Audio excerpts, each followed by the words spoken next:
Hello നമസ്കാരം, ഞാൻ ബിന്ദുവാണ് കേട്ടോ. ഞാനിന്ന് വന്നിരിക്കുന്നത് പപ്പായയും ഉണക്കപ്പയറും ചേർത്തിട്ടുള്ള നല്ല സ്വാദിഷ്ടമായ ഒരു മെഴുക്ക് പുരട്ടിയുടെ റെസിപ്പി ആയിട്ടാണ്. അപ്പോൾ ഇതെങ്ങനെയാണ് ഉണ്ടാക്കണമെന്ന് നമുക്ക് നോക്കാം. ഇതിന് വേണ്ടിയിട്ട് 1/2 കപ്പ് ഉണക്കപ്പയർ കഴുകി വൃത്തിയാക്കി എടുത്തിട്ടുണ്ട്. ഇനി ഇത് കുക്കറിലേക്ക് ഇട്ട് കൊടുക്കാം. കുറച്ച് മഞ്ഞൾപ്പൊടിയും ഉപ്പും ആവശ്യത്തിന് വെള്ളം ഒഴിച്ച് അടുപ്പത്ത് വെച്ച് വേവിക്കാം. ഉണക്കപ്പയർ വെന്ത് വരുന്ന സമയം കൊണ്ട് ഈ പപ്പായ തൊലിയൊക്കെ ചെത്തി ചെറിയ കഷ്ണങ്ങളാക്കി നുറുക്കിയെടുക്കാം. പപ്പായ നുറുക്കിയെടുത്തു. ഏകദേശം ഇത്ര വലുപ്പത്തിലുള്ള കഷ്ണങ്ങളായിട്ടാണ് നുറുക്കിയെടുക്കണം കേട്ടോ. ഇനി മെഴുക്ക് പുരട്ടി ഉണ്ടാക്കാൻ വേണ്ടിയിട്ട് കുറച്ച് ചുവന്നുള്ളിയും വെളുത്തുള്ളിയും ചതച്ചെടുത്തിട്ടുണ്ട്. ചീഞ്ചട്ടി വെച്ച് വെളിച്ചെണ്ണ ഒഴിച്ചു കൊടുത്തു. വെളിച്ചെണ്ണ ചൂടാകുമ്പോൾ ചതച്ച ഉള്ളി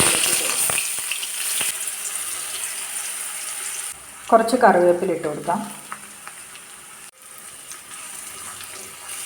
ഇത് ബ്രൗൺ നിറമാവുന്നത് വരെ ഇങ്ങനെ വഴറ്റി കൊടുക്കാം.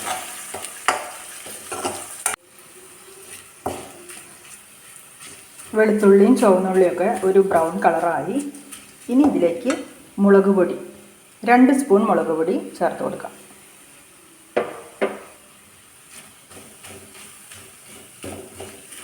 മുളക് പൊടിയുടെ പച്ചമണം മാറുന്നത് വരെ ഇങ്ങനെ ഇളക്കി കൊടുക്കാം.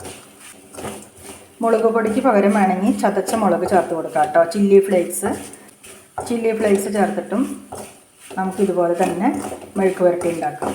മുളക് പൊടിയുടെ പച്ചമണമൊക്കെ മാറി ചെറിയൊരു ബ്രൗൺ കളറായി. ഇനി ഇതിലേക്ക് പപ്പായ മുറിച്ചത് നന്നായിട്ട് ഇളക്കി കൊടുക്കാം.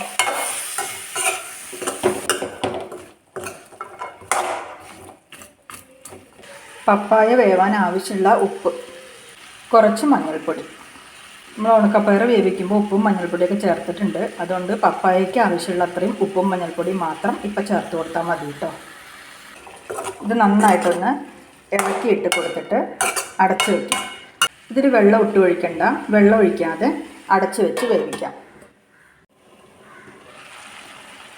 പപ്പായ നന്നായിട്ടൊന്ന് ആവി കയറ്റി ഇനി ഇതിലേക്ക് ഉണക്കപ്പയർ വേവിക്കുമ്പോൾ നമ്മൾ ഒഴിച്ചു കൊടുത്ത വെള്ളം കുറച്ച് ബാലൻസ് ഉണ്ട്. ഉണക്കപ്പയർ വേവിച്ച വെള്ളമാണിത്. ഉണക്കപ്പയർ വേവിക്കാൻ ഉപയോഗിച്ച വെള്ളം ഇതിലേക്ക് ഒഴിച്ചു കൊടുക്കാം പപ്പായ വേവാൻ വേണ്ടിയിട്ട്.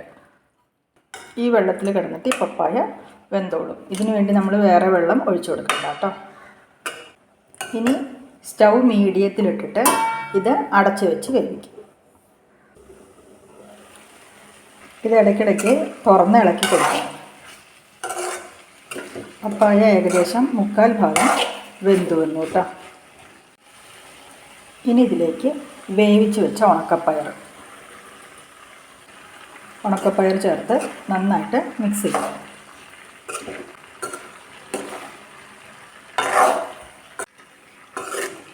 ഇത് നന്നായിട്ട് മിക്സ് ചെയ്തതിന് ശേഷം സ്റ്റൗ സിമ്മിലിട്ടിട്ട് അടച്ചു വെച്ച് ഒരു 10 മിനിറ്റ് ഒന്ന് വേവിക്കുക.